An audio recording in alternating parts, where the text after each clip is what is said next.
right, welcome back to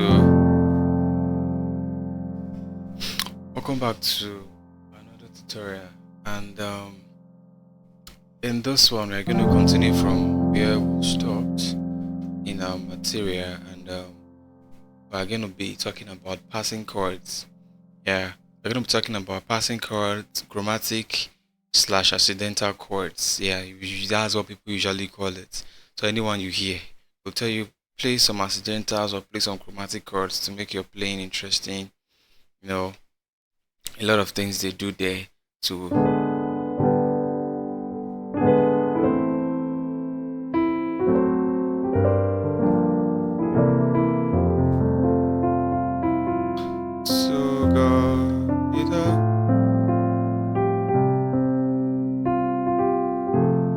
passing chord.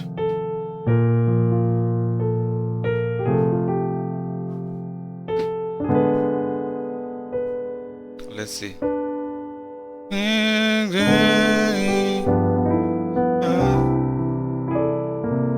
Praise the Lord.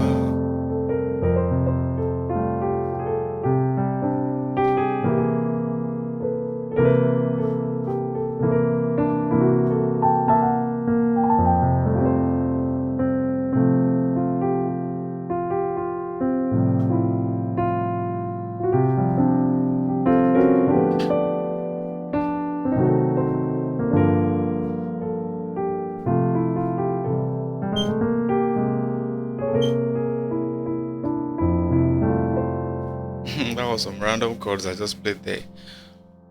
Okay, so we're going to be fully diving into this. So what are passing chords? So what is a chromatic chord? So a chromatic chord is a chord that contains notes that are not diatonic to the key that you are playing in. In other words, it includes notes that are outside of the natural scale of the key. What is the natural scale of the key of F? We have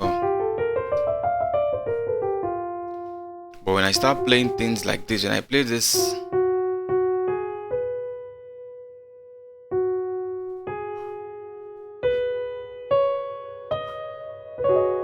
these other 5 notes.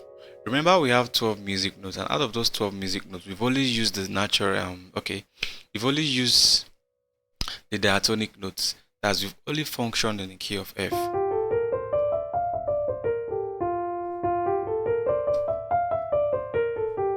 We've not added every other thing that could be added to make our play interesting. So, passing chords. Why passing chords first? We're going to discuss that later on, but let's continue. So, talking about chromatic chords. So when you play, we have 12 music notes. We've only played the 7. This remaining 5 plus the 7 makes it 12. So these other 5, they are the notes that we are going to name in this class. Understood? Alright, so this, when somebody asks you and tells you to play your chromatic scale, they mean you should play every note. You start from F, and you play every note till you get back to F again. So altogether they are all 12. 1, 2, 3, 4, 5, 6, 7, 8, 9, 10, 11, 12, 1 again. You keep going like this, like this.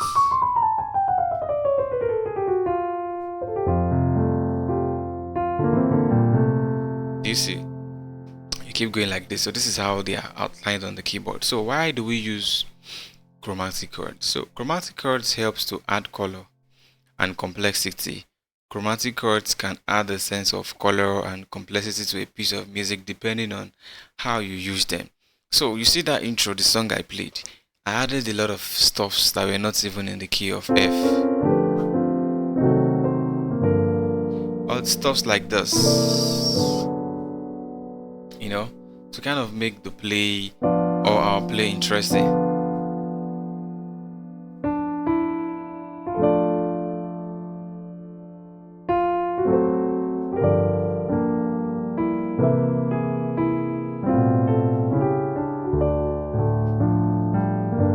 If you want to add things like this, obviously they add drama, they add a lot of interesting stuff to the way you play, they add color to the way you play, and that's what we're going to be learning in this part of the class. So another reason why we use chromatic chords is it helps create tension and release. They can be used to create tension and release, leading to a more dramatic and expressive musical experience. So you see the way I was playing that song the other time, I was creating some tensions, creating a lot of tension, like throwing you off balance, and you're like, hey, where is this keyboard is going to? Before you know, I'm back on track again. So that's what they use it for. Not everybody like them though, and majority of um pop songs, folk songs that are very easy, they don't use more of chords like that. They just play simple chords. So it depends on who and where you are playing for. So when they tell you, you know what, can you lighten up that progression? Can you just put in something there to make it interesting? Like we really do not like the way you play the chords so simple. Add some taste to it. Still in the key of F.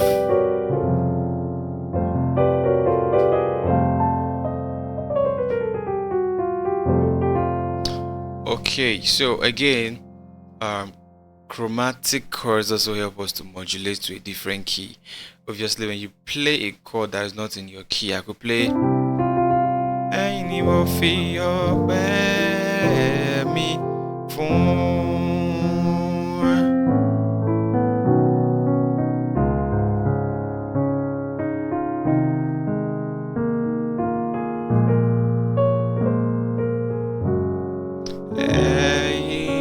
I've gone to the next key.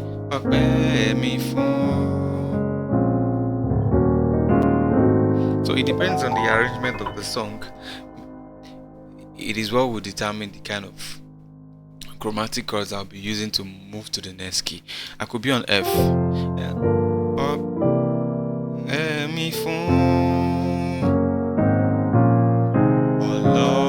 Different kinds of chords like this, though they really don't call that chromatics, boy. I'm just giving you the idea. You playing out of key. Do you get the idea? So I've already give us an example. So types of chromatic chords. We have tritones. Yeah, and these things we are really going to be discussing in the book 2 or the class 2 of this whole course that you're doing. A tritone is a chord that's composed of two notes that are a perfect fourth apart. Tritones are often considered dissonant and can be used to create tension in a piece. So for example, I know we've not gotten there, but I'll just show you what a tritone is. So this could be an F, very simple F major chord, and I could add the seventh here. So if I want to play the tritone of this chord, you know, you have to create tension to your one chord.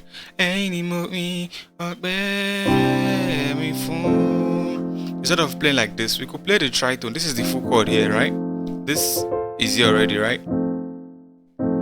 So if we want to play a tritone, unless from a dominant 7 chord now, because this is an F7, this is a dominant 7 chord. So you're only going to be using the 3rd and the 7th notes. You're going to throw away the 1st and the 5th. It gives you another quality entirely. You can start to play it here. See, this is still an F major 7. You see, the dominant 7, but the voicing has changed. So I could do because I can face tomorrow. So you see, I'm already adding movements to my play. So when somebody see the way I play this chord now, they'll be confused and they'll be like, how is that one a do again? Now it is a do, but we are playing the tritone. So these are different kind of chromatic chords. We have augmented chords. An augmented chord is a chord that contains 3 notes, and we will dive more into tritones and all these kind of chords later on. So an augmented chord is a chord that contains 3 notes that are a major 3rd apart. Well, augmented chords are also considered dissonant and can be used to create tension. Okay, so let me not confuse you. Whenever you want to form an augmented chord, just go to a major chord and raise the 5th. You get an augmented chord. Pick any major chord, raise that 5th. You get an augmented chord. A C major, raise the 5th. You get an augmented chord. So augment is like yeah, to like add. Do you get right? Diminish is to like remove.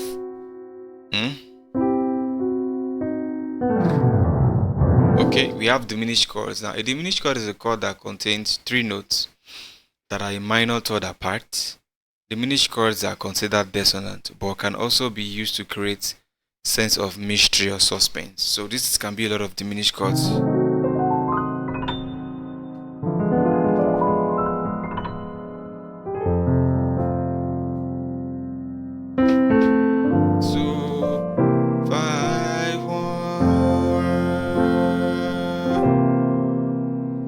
Play a diminished chord on my 5th.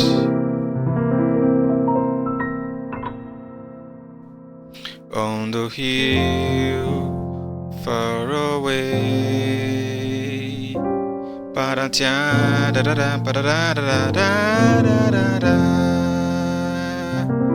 is a diminished chord. Sorry, oh, that's not a diminished chord though. That's a C. That's a C7 chord. So I'm looking for places we could use diminished chord. Okay, this could be a diminished chord. This is a diminished chord. It can serve as a passing chord to a 2 chord. So when I play a song like Imela, a diminished chord. Oh kaka, oh ekeru.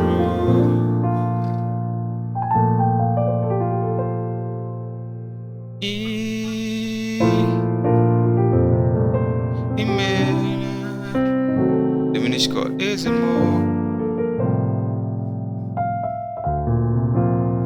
You see? So these are see like we're already adding taste, different taste to the way our sound is coming out. So these are ways you could add a lot of interesting things to the way you play, and that is the reason why we are going through this part of the tutorial. Understood? So chromatic chords are a powerful tool for composers and musicians. They can be used to create a wide range of musical effects. Depends on the kind of music. So we are going to also check songs that they use all these chords and see how they use them, then learn how we also can decide to use chords like this. Okay, so now let's go to the part that talks about the passing chord. So what is a passing chord? A passing chord is a chord that is used to connect 2 stable chords in a progression. Again, a passing chord is a chord that is used to connect 2 stable chords in a progression. It is often a chord that is closely related to the surrounding chords, such as the secondary dominant or chromatic chords. Okay, in the sense that if I play a song like Imela for, it's fine on me. If I'm going to a 2, I could play this chord and it takes me to this chord. Oh, sorry. It takes me to a 2 chord.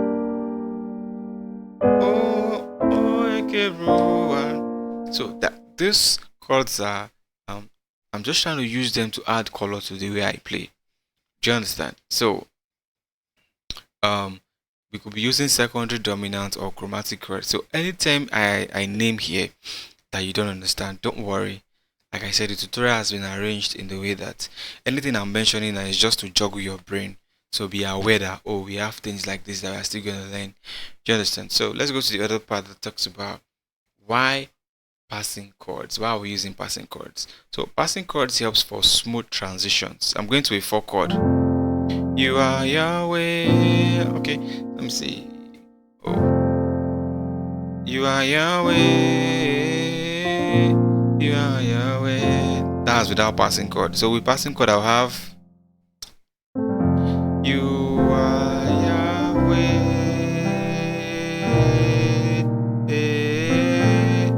You are Yahweh. You are Yahweh.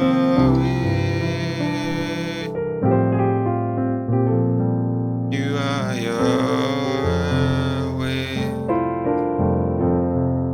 You are Yahweh. See, that's passing chord. It's kind of helping me connect different chords together. It's making the play interesting. It's kind of helping me add color and some complexity to the way I sound. and help me create some tension. Yahweh, tension, release you are Yahweh. Even my one chord is not even settled. Yeah, Yahweh. These are the beauty of chords like this. All right. Okay, so we have different types of passing chords. We have a lot of passing chords, but I'm just going to give you the most popular one. I kind of categorize them into three here: secondary dominant, chromatic passing chords, and neighboring chords. So secondary dominant, when I start explaining what they are to you, you understand how they work. For now, just be aware. Understood? In the PDF, you can read about it also. But for this class, we are not breaking it down. There will be a class for that. All right. So passing chords, they are a very valuable tool for composers and musicians, and they can be used to create a wide range of musical effects. Okay, so now let's move on.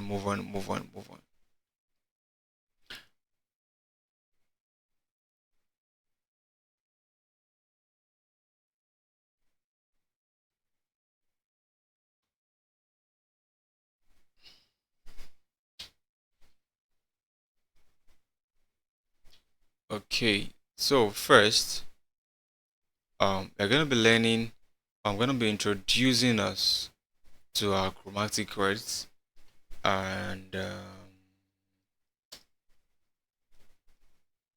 yeah, so I don't know if you've seen something like this before, or let's assume you haven't seen something like this before. So for your chromatic chords, you know already in the key of F, we already have the re, mi, fa, sol, la, ti, do, but we have not added chords to these other notes that are also there. You know they are there, right? We've not touched them. Every other note, we've touched them in the key of F. So that's what we're about to do. So this one is called a D. This one is called a Mo. And it's called a D, Mo, Fi, Z, Do. So D, Mo, Fi, Z, Do, Do, Z, Do, Z, Fi, Mo, D. So they're also going to have chords. So the chords of your D is going to be like this. You see? Then your Mo is going to be like this. Your Fi is going to be like this. Then for your Z is going to be like this. And your Do is going to be like this. You want to do that with your both hands.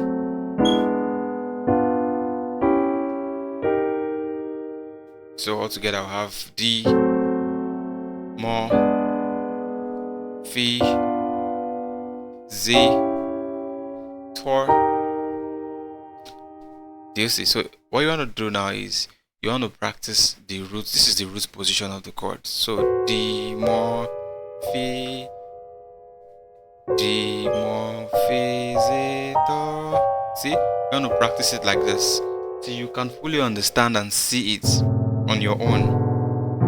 You want to do something like this. No? You want to practice it so you can see it and not get confused with your both hands. So after you learn the roots, you want to go to the first inversion. So it's also there. First inversion, instead of this, you're not playing this. So you have a mi, so, di, fa, la, mo. You have a la, do, fi. You have a ti, re, z, then do, re, fa. That's the inversions of it. So you take your time to figure them out.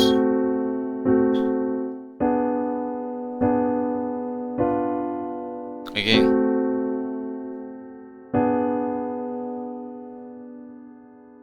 Then here you have a la, do, fi. Again, first, second, third, fourth, fifth, descend again.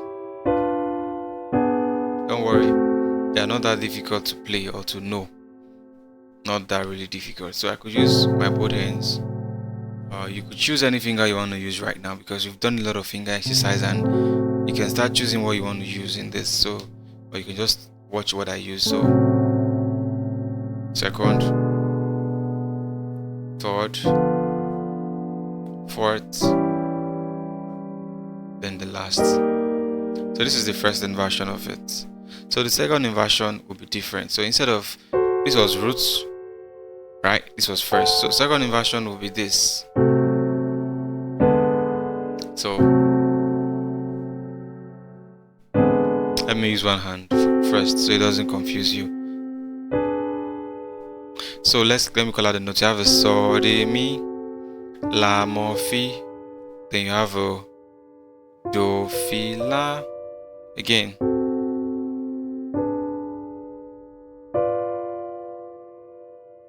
Then the next one you have a re, zi, ti.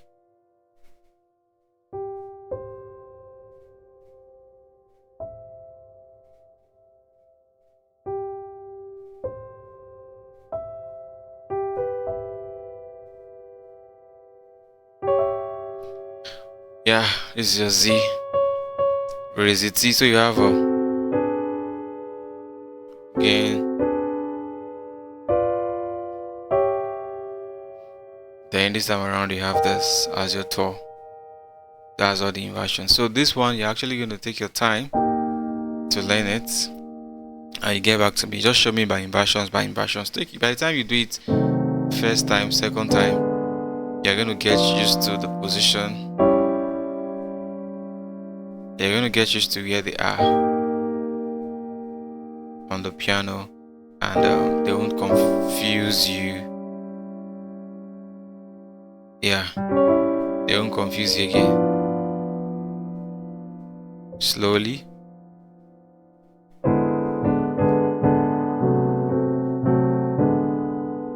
You see, so this,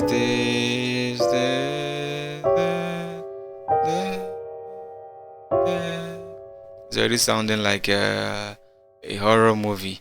Obviously, they use diminished chords for a lot of scary music. If you want to write some very scary music, you can use your diminished chords. So,